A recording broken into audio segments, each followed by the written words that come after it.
Bismillahirrahmanirrahim. Assalamualaikum warahmatullahi wabarakatuh. Selamat siang Ibu dosen Ainun Ariza, SPD, MSI, selaku dosen pengampu mata kuliah pengantar akuntansi 2. Selamat siang juga saya ucapkan kepada teman-teman dari kelas akuntansi 21F. Semoga kita semuanya dalam keadaan sehat walafiat dan selalu diberikan perlindungan kepada Allah Subhanahu wa Ta'ala. Amin ya Rabbal Alamin. Baiklah, di kesempatan kali ini saya atas nama Herlina Syamsina, nomor induk mahasiswa 1057311116621, kelas akuntansi 21F. Di sini saya akan mempresentasikan materi yang berjudul kewajiban jangka panjang. Nah, kewajiban jangka panjang adalah semua kewajiban perusahaan yang masa jatuh temponya lebih dari satu periode akuntansi atau lebih dari satu siklus operasi nasional perusahaan dan pelunasannya menggunakan sumber daya yang tidak dikategorikan sebagai aset lancar, di mana ketika tingkat operasional perusahaan semakin tinggi atau ketika perusahaan ingin memperluas skala operasionalnya, perusahaan itu membutuhkan sejumlah dana besar untuk merealisasikan hal tersebut. Nah, dana besar yang dibutuhkan oleh suatu perusahaan tersebut untuk merealisasikan rencana strategis yang bersifat jangka panjang, seperti memperluas pabrik, akuisisi, afiliasi, dan membeli mesin atau aset tetap. Pada aset tetap ini atau aset tidak lancar tersebut memberikan manfaat jangka panjang sehingga dana yang diperlukan untuk investasi aset tetap sebaiknya diperoleh melalui kewajiban jangka panjang. Seperti yang telah dijelaskan bahwa kebutuhan dana jangka panjang harus dipenuhi dengan kewajiban jangka panjang seperti utang wesel jangka panjang, utang obligasi, atau utang hipotek. Pada umumnya, kewajiban jangka panjang memiliki berbagai ketentuan atau batasan dalam melindungi pihak peminjam atau debitur ataupun pemberi pinjaman kreditur yang dinyatakan dalam obligasi, perjanjian wesel, atau perjanjian hipotek. Hal-hal yang dinyatakan tersebut antara lain yaitu jumlah nominal yang diotoritaskan untuk diterbitkan, suku bunga, tanggal jatuh tempo, provisi penarikan, harta atau properti yang digadaikan sebagai jaminan, dan persyaratan dana pelunasan modal kerja, pembatasan dividen, dan pembatasan yang berhubungan dengan asumsi utang tambahan. Baiklah, selanjutnya ada pun 3 jenis utang jangka panjang yang saya akan bahas. Yang pertama itu utang wesel jangka panjang, yang kedua utang obligasi, yang ketiga utang hipotek. Yang pertama yaitu utang wesel jangka panjang.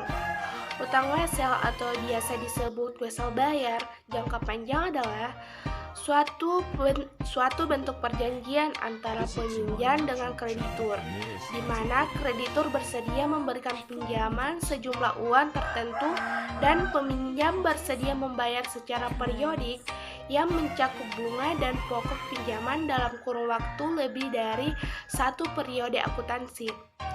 Ada 2 metode pencatatan wesel bayar jangka panjang yang diterbitkan oleh perusahaan, yaitu yang pertama wesel bayar jangka panjang yang diterbitkan pada nilai nominal, yang kedua itu wesel bayar jangka panjang yang diterbitkan tanpa nilai nominal.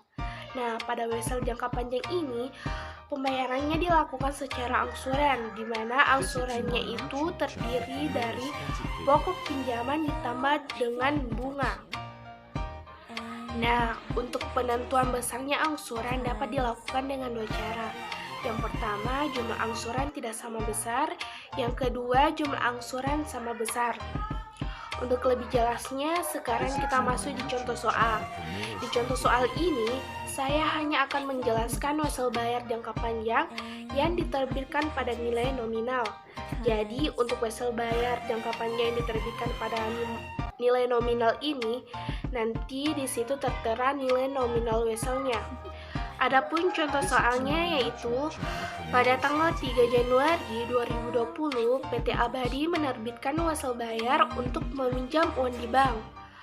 Wesel memiliki nilai nominal 200 juta rupiah dengan bunga 12% yang harus dibayar setiap akhir tahun. Wesel bayar tersebut memiliki periode jatuh tempo selama 5 tahun. Jadi kita bisa lihat di sini nilai nominalnya sebesar 200 juta, sehingga ini masuk kategori wesel bayar jangka panjang yang diterbitkan pada nilai nominal. Jurnal yang akan dibuat PT Abadi pada saat menerbitkan wesel bayar ini adalah jika akan bertambah di sebelah debit senilai 200 juta rupiah. Kemudian di sebelahnya kreditnya akan ada wesel bayar atau utang wesel senilai 200 juta rupiah. Nah, untuk angsurannya ini nanti akan mulai diangsur di tanggal 31 Desember 2020. Adapun dua cara yang digunakan untuk menghitung besarnya angsuran yang harus dibayar di setiap periode pembayaran. Angsuran yang pertama yaitu jumlah angsuran yang tidak sama besar, yang kedua jumlah angsuran sama besar. Yang pertama jumlah angsuran yang tidak sama besar yaitu di mana angsuran satu dengan angsuran yang lain tidak sama besar. Angsuran terdiri dari angsuran pokok pinjaman dan angsuran bunga. Jumlah angsuran pokok pinjaman sama besar, sedangkan angsuran atas bunga tidak sama besar. Hal ini disebabkan karena jumlah angsuran untuk pokok pinjaman yang harus dibayar semakin menurun, sehingga angsuran untuk bunga akan semakin menurun juga. Adapun contoh soalnya yaitu pada tanggal 5 Januari 2020, PT Abadi menerbitkan wesel bayar untuk meminjam uang di bank. Wesel memiliki nilai nominal 200 juta dengan bunga 12% yang harus dibayar setiap akhir tahun.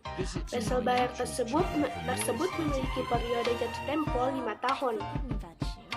Nah, di sini pembayaran angsuran dilakukan di setiap tahun, berarti nanti untuk angsuran pertama ini akan terjadi di tanggal 13 Desember, di mana besarnya angsuran yang akan dibayar ini terdiri dari dua. Yang pertama ada angsuran pokok, itu bisa dipakai dari nilai nominal wesel bayar kita bagi dengan periode tahunannya atau periode jatuh tempo pelunasannya.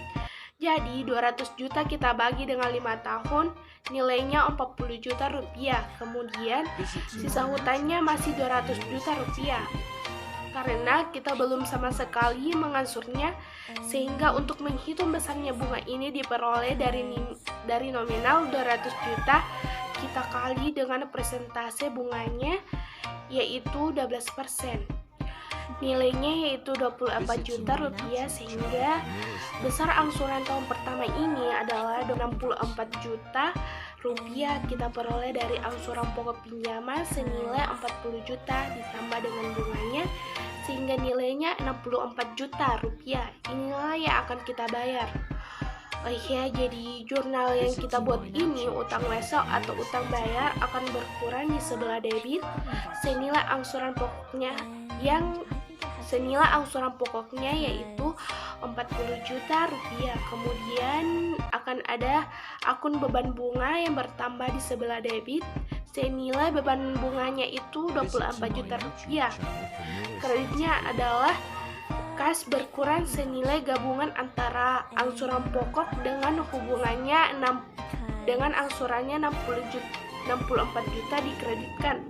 Untuk angsuran tahun kedua dilakukan di tanggal 31 Desember 2021. Cara perhitungannya untuk nilai angsuran pokok yang akan berkurang ini sama, yaitu diperoleh dari harga nominal 200 juta rupiah kita bagi dengan 5 tahun, biayanya 4 juta rupiah. Sedangkan besarnya bunga ini dihitung dari sisa utang dikali persentase. Bunga awal kita punya hutang senilai 200 juta rupiah, sudah angsur sekali senilai 40 juta. angsuran pokok yang berkurangnya, jadi 200 juta itu kita kurangi dengan 40 juta cover pertama yang tadi nilainya menjadi 160 juta. Nah, 160 juta ini kita kalikan dengan suku bunganya yaitu 12%. Sehingga besarnya bunga angsuran tahun kedua ini diperoleh dari 40 juta ditambah 19.200.000 rupiah. Nah, jurnal yang akan kita buat untuk angsuran yang kedua ini adalah wesel bayar berkurang nilai pokok pinjaman yang berkurang yaitu 40 juta rupiah. Beban bunga bertambah di sebelah debit senilai beban bunga yang kita bayar yaitu 19.200.000 rupiah. Yang kedua yaitu jumlah angsuran sama besar. Jumlah angsuran sama besar dalam cara ini walaupun jumlah setiap angsuran sama besarnya, tapi komposisi angsuran pokok pinjaman dan jumlah bunga yang dibayar berubah-ubah. Penetapan angsuran berdasarkan pada nilai sekarang present value. Dalam penerapan konsep ini, jumlah angsuran dapat dihitung dengan cara membagi nilai nominal dengan faktor diskonto yang dapat dicari melalui suatu tabel berikut ini, yaitu tabel P-Viva. Nah, ini adalah tabel P-Viva. Jadi pada sebelah kiri ada periode angsurannya dan di sebelah atas itu ada persentase bunganya. Baik, selanjutnya yang kedua yaitu kita akan membahas utang obligasi.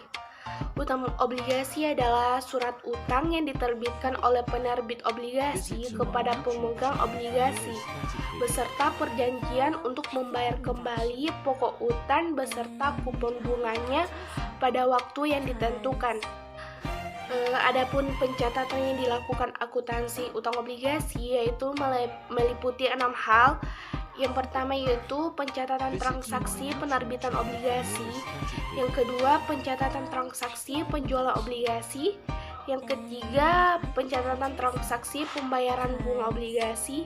Yang keempat, pencatatan transaksi amortisasi agio atau disagio obligasi. Yang kelima itu pencatatan transaksi penyesuaian obligasi. Dan yang keenam, pencatatan transaksi pelunasan obligasi. Di sini saya hanya akan membahas 3 pencatatan transaksi.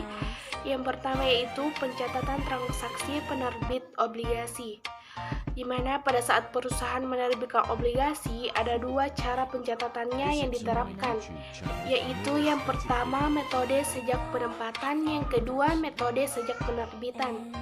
Pada metode sejak penempatan, dalam metode ini ketika perusahaan menerbitkan obligasi tidak dicatat dalam jurnal, pencatatan dilakukan ketika terjadi penjualan obligasi. Dan pada metode sejak penerbitan, dalam metode ini ketika perusahaan menerbitkan obligasi langsung dicatat ke dalam jurnal dengan mendebet akun obligasi belum beredar dan mengkredit akun otorisasi utang obligasi. Untuk lebih jelasnya, kita langsung ke contoh soal. Pada tanggal 20 Maret 2021, PT Mitra menerbit 3.000 lembar obligasi 15% nominal 100 juta tiap lembar. Obligasi tersebut dikeluarkan mulai tanggal 1 April 2021, yaitu tempo pembayaran tanggal 1 April 2020 dan bunga dibayar tiap tanggal 1 April dan 1 Oktober. Baik, di sini jurnal yang akan dibuat PT Mitra berdasarkan kasus soal ini tergantung dengan metode pencatatan yang digunakan, di mana jika PT Mitra menggunakan metode sejak penempatan, maka di sini PT Alfarizi tidak perlu mencatatnya ke dalam jurnal sementara. Jika PT Mitra menggunakan metode sejak penerbitan, maka di sini PT Mitra harus membuat jurnal yang obligasinya belum beredar, bertambah di sebelah debit, kemudian diotorisasi utang obligasi, bertambah di sebelah kredit masing-masing senilai 300 juta rupiah. 300 juta rupiah ini merupakan nilai nominal dari obligasi yang diterbitkan. Nilainya berasal dari 3.000 obligasi yang diterbitkan dikali dengan nominal tiap lembarnya 100.000 rupiah. sehingga totalnya menjadi 300 juta rupiah. Yang kedua yaitu pencatatan transaksi penjualan obligasi, di mana ketiga perusahaan membutuhkan dana perusahaan bisa menjual obligasi yang sudah diterbitkan. Obligasi yang dijual itu dicatat di kredit pada akun utang obligasi atau akun obligasi yang belum beredar sebesar harga nominalnya, karena jumlah nominal itulah yang merupakan jumlah utang yang harus dibayar pada tanggal jatuh tempo pembayaran obligasi. Jika hasil penjualan obligasi lebih besar dari nilai nominalnya, selisihnya akan dicatat ke kredit pada akun agio obligasi atau premium on bond. Sebaliknya, jika hasil penjualan obligasi lebih kecil dari nominalnya, selisihnya akan dicatat di debit pada akun disagio obligasi atau diskon on bond. Dalam jual beli obligasi, apabila jual belinya dilakukan tidak bertepatan dengan tanggal jatuh tempo bunga, harus diperhatikan adanya bunga obligasi yang sudah berjalan yang harus dibayar oleh pembeli bagi perusahaan atau badan penerbit obligasi. Bunga berjalan yang diterima saat penjualan obligasi akan mengurangi beban bunga pada periode bersangkutan. Oleh karena itu, akan dicatat di kredit pada akun beban bunga. Baik, adapun contoh soalnya pada tanggal 1 Mei 2021, PT Abadi berhasil menjual 3.000 lembar obligasi 15% dan 1 juta pembayaran bunga tiap tanggal 1 April dan 1 Oktober. Kurs 105, provisi dan biaya lainnya berjumlah Rp4.380.000. Maka di sini jangka pertama yang harus kita lakukan sebelum melakukan pencatatan transaksi penjualan obligasi, kita harus lebih dulu menghitung hasil penjualan bersihnya. Hasil penjualan bersih itu diperoleh dari harga khusus dikurang biaya. Jadi harga kursnya ini yang diduga 3.000 lembar, maka 3.000 dikali dengan nilai nominalnya Rp100.000 dikali dengan kursnya 105 per 100, maka nilainya 315 juta rupiah. Kemudian dikurangi dengan biaya provisi dan biaya lainnya adalah Rp4.380.000, sehingga hasil penjualan bersihnya Rp310.620.000. Kemudian uang yang akan diterima oleh PT Abadi atas benaran ini akan ditambah dengan bunga berjalan, karena di sini jatuh tempo bunganya tiap tanggal 1 April dan 1 Oktober, sementara penjualannya dilakukan di tanggal 1 Mei. Kalau kita lihat di sini berarti terakhir kali tanggal kuponnya atau pembayaran bunganya itu dilakukannya di tanggal 1 April. Berarti pada bunga berjalannya itu dihitung dari 1 April sampai dengan tanggal 1 Mei. Ya, jadi sebanyak 1 bulan, jadi nilainya itu diperoleh dari nilai nominal yaitu 300 juta rupiah, di mana 300 juta rupiah ini diambil dari 3.000 dikali 100.000 dikali dengan 1/12, karena bunga berjalannya 1 bulan. 12 ini adalah jumlah bulan dalam 1 tahun dikali dengan suku bunga obligasi yaitu 15%, nilainya Rp3.750.000. Sehingga jumlah yang diterima PT Abadi ini adalah hasil penjualan Rp310.620.000 ditambah dengan bunga berjalan Rp3.750.000. Ya, jadi nilai yang diterima menjadi Rp314.370.000. Dan yang harus kita lihat di sini, hasil penjualan bersihnya itu lebih besar daripada nilai nominalnya. Hasil penjualnya bersihnya adalah Rp310.620.000, sementara nilai nominalnya 300 juta rupiah, maka selisihnya sekitar Rp10.600.000.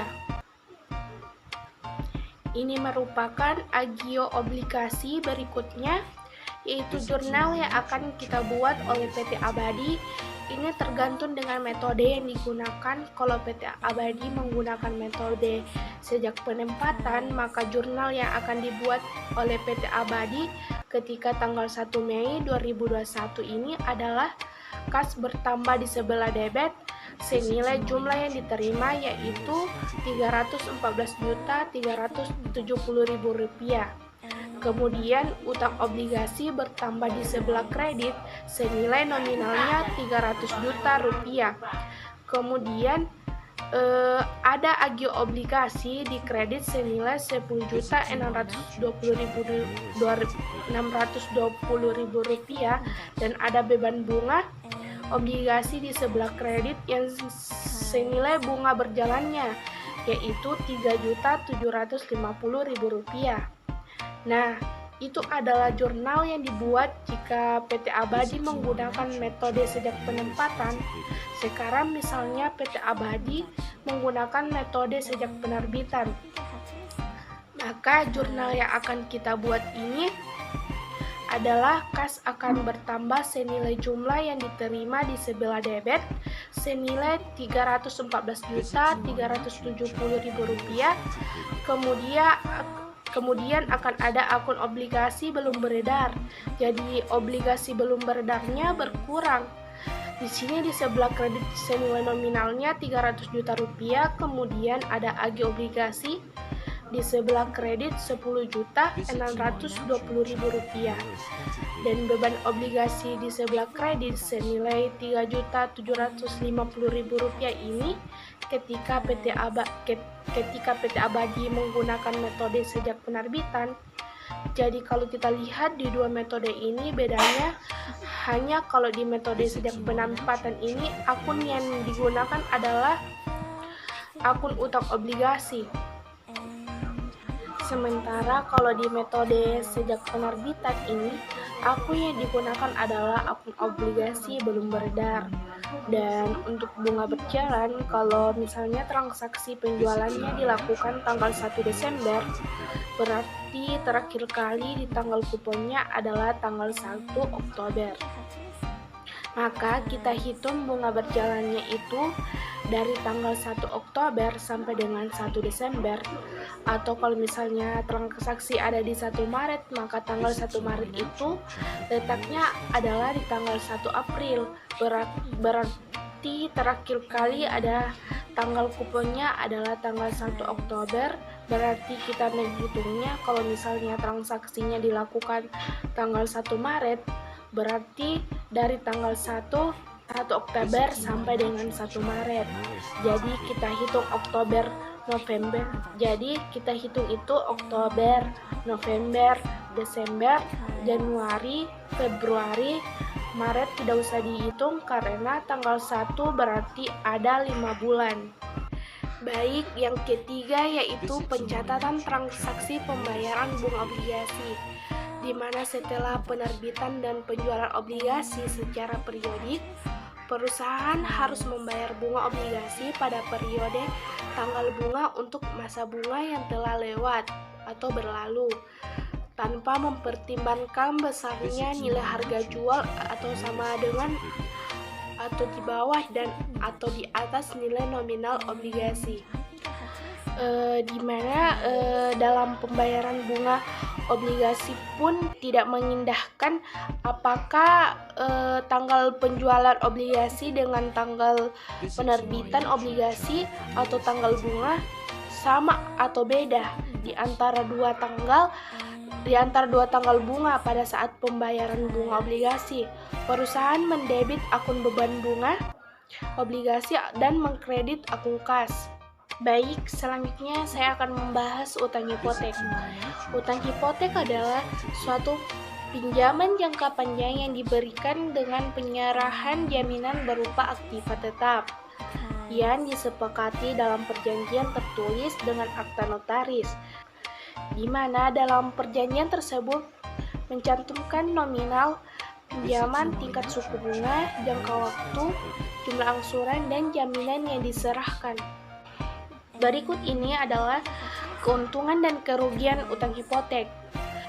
Keuntungan yang pertama itu mengurangi beban pajak, di mana keuntungan ini umumnya dirasakan oleh peminjam yang berstatus sebagai badan hukum atau usaha alias perusahaan.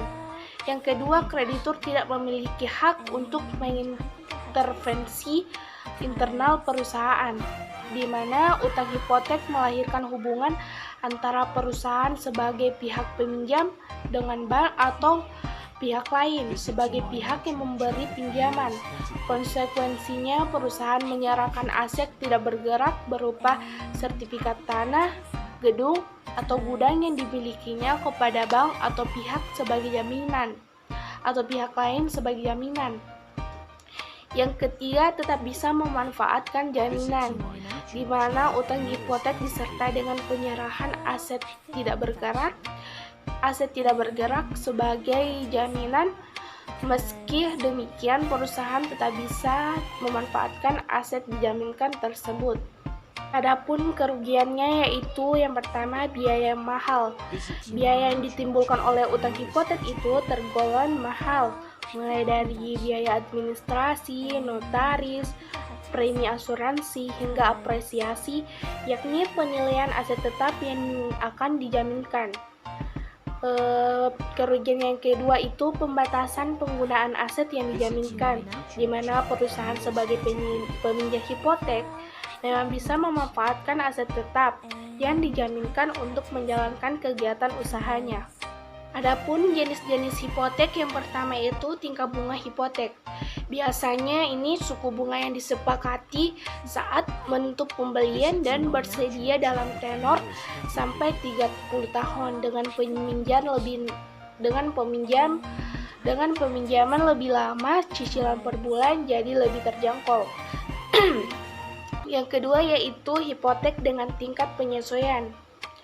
Jenis satu ini mendefinisikan bahwa bunga yang dibayarkan dapat dinaikkan atau diturunkan secara berkala ketika terjadi perubahan suku bunga. Yang ketiga yaitu hipotek balon. Biasanya pembayaran pertama lebih rendah hingga akhirnya tumbuh menjadi seperti balon yang besar. Biasanya ditujukan bagi pembeli dengan pendapatan lebih tinggi menjelang periode pinjaman berakhir. Berikut ini adalah sifat dan ciri-ciri utang hipotek. Yang pertama yaitu absolut.